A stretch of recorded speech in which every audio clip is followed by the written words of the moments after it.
Hey guys, welcome back to the channel. It's Slimeball, and today I am playing some Warwick. I'm going to show you how to play as Warwick in Season 11 and showcase Warwick's abilities to get you an S in the jungle. Before we get started, be sure to drop a like if this video helps you and subscribe if you are new. Then drop a comment on how many kills, deaths, and assists you think I got this game. Alright, let's get into this.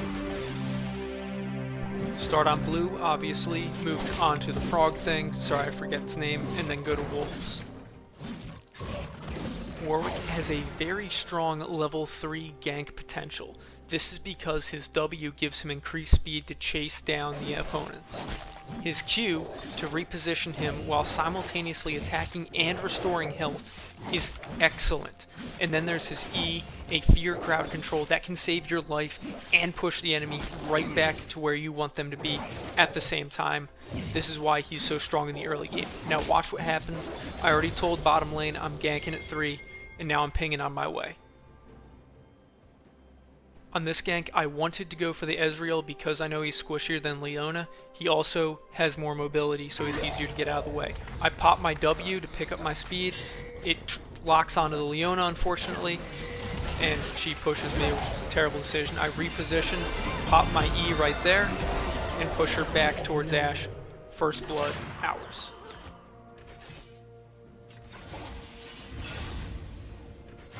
Based on how well that gank went, I knew this was going to be a really fun game and a really easy game. Now I'm looking up top, I see that Riven is fighting Irelia, they're trading, but no one seems to have the upper hand yet. But my Bloodlust locks onto her from across the map. I know I can go up there and help my buddy out. Let's see what happens. Riven takes the L, but it's okay, my Bloodlust is still locked on, and I know that Irelia is trying to channel back home. I run up, pop my E, push her right out. Easy claps. Take a look at how much distance I covered with my W. That type of map pressure is going to keep your team in the game. When your team needs help, you're able to help them out a lot faster. Now pay attention to this fight right here. Shout out to my teammates and myself for recognizing everything that's about to happen. Rengar's health and my E, my Q, I know I can take him right here, even with his abilities, and that's exactly what I do. He knows it, he tries to flash away, I get him, and then take 3 shots from the Spy Guard. That's unfortunate, but look, he is out of mana. I know that he's no longer a threat, don't have to worry about it. This Irelia got the drop on me. Thank God Riven came in and clutched up.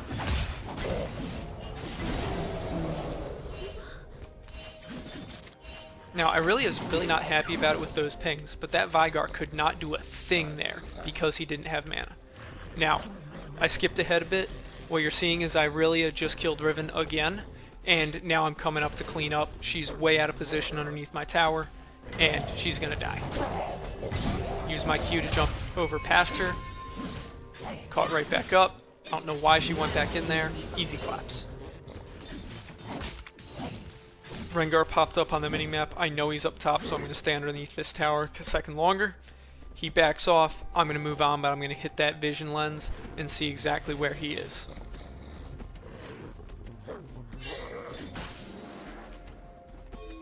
Rengar is clearing top jungle. I'm good. That means I can go take dragon. There's nothing he can do about it.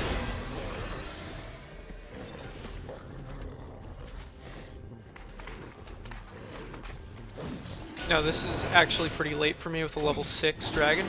I know that they're late and I drop control ward on it. This Rengar, not a chance he's going to touch this. Free dragon.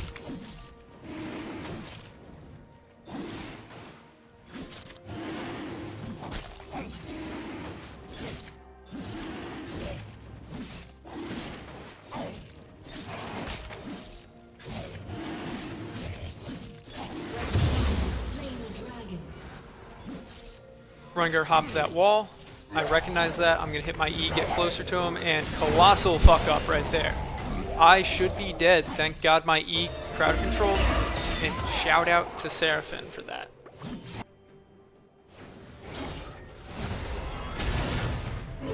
Now what you're about to see is the explosive potential of Warwick, especially when it comes to tower diving. I know I can take that hit. I know I can take those tower shots because my Q and my R give me health back. I know I'm safe to make that dive, even if it wasn't exactly the smartest move at level 8.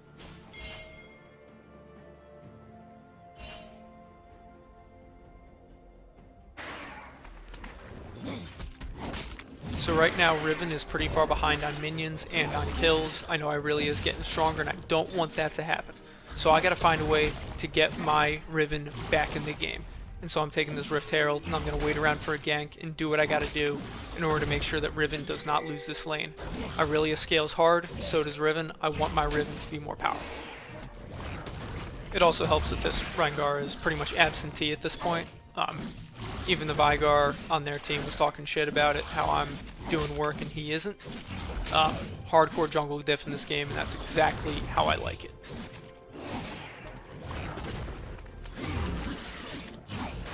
What you're seeing here is Warwick's passive, how his attack speed increases with a lack of health.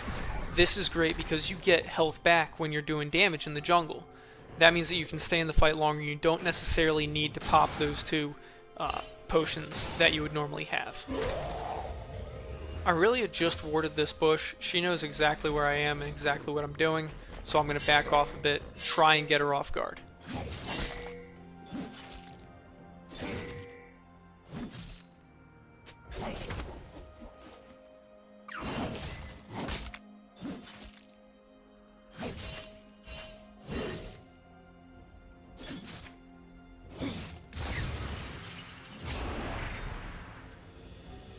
Now, being back here is not something I would normally condone. It's good to be back here and drop the rift, depending on how it's going. I don't have a problem being in this jungle. I know damn well that Rengar cannot touch me at this point. Moving on. I know that her ward's about to expire around the same time as ours, but she knows exactly where I am. She is not going to push, so I have to wait for Riven to make a move before I can push in. Riven makes a move. I come in. I can tank that tower, and I know it. I can barely get away, actually. But Riven gets the kill, gets her back. Riven's getting the Rift Herald, and we are moving on. First tower is ours.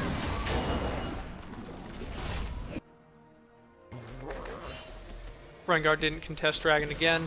Easy claps. Now this right here, this was probably my biggest mistake in this game. I know that Vigar is weak, I know my R is going to do it, but I missed a ping from Riven up top, and Irelia can kill me with that tower dive. Riven and I coming down. Again, I want to go after Ezreal. I want to kill the ADC. I don't want to be chasing this, well, apparent lack of a tank. Watch this. Sometimes you gotta take what you can get. I again know I can tank that tower. I did not intend on getting CC'd, and it resulted in my death. Luckily though, there's 3 bottom. This Ezreal's dead.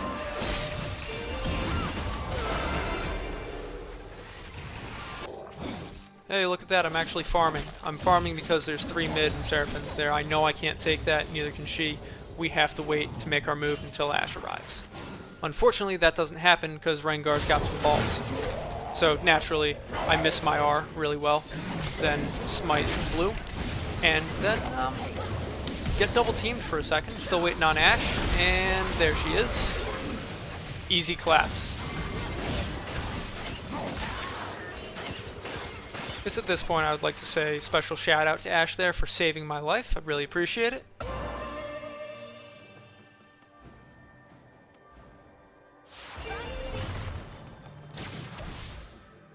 Now I got the second Rift Herald and I know that Dragon's coming up and I want to use Rift as a distraction so that I can get Dragon with ease. So I'm going to steal some jungle. We got Riven up on top. We're going to be putting pressure on 2 lanes and taking Dragon at the same time. This is critical because they have to choose. Do they want to contest Dragon or do they want to save some towers?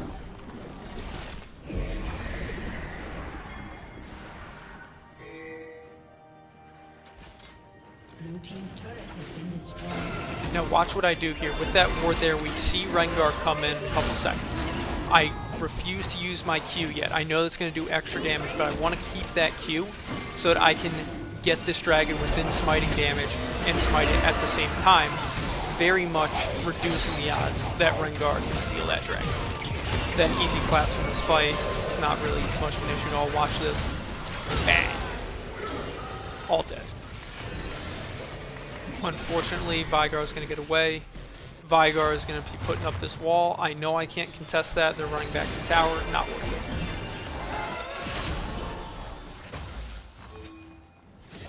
it. I pinged to my team that my R is in 11 seconds, saying, hey, I want to go in when I have my R.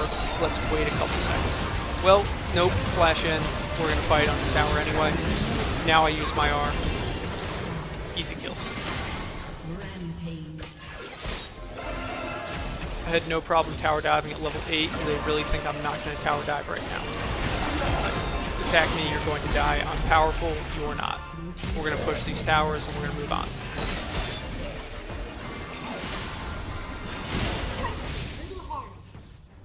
Now, 3 of us are weak and Seraphim's low on mana. We should not be taking this fight. We need to back off for right now or else we're going to die. Now, the game's over at this point. I'm having some fun pushing. I know that it's not going to amount to anything. I'm not too worried about it. And that's exactly what we see here. Now we separated Irelia from the 2. Irelia, easy kill. I just ate Vigar's ultimate, which is hilarious. I'm gonna flash on him, I'm gonna get the kill, now I'm gonna start stealing jungle. So using Bloodlust as your best weapon is gonna give you that map pressure and that collapsing power to be able to fight under tower, get the kill, and get out very quickly. That is how you play as Warwick. You have to be putting pressure on all lanes at all times, or else you are not going to get the results you want. If you like this video and this video is going to help you, be sure to drop a like and subscribe to the channel. We're posting more videos every week, and I want you guys to be a part of it.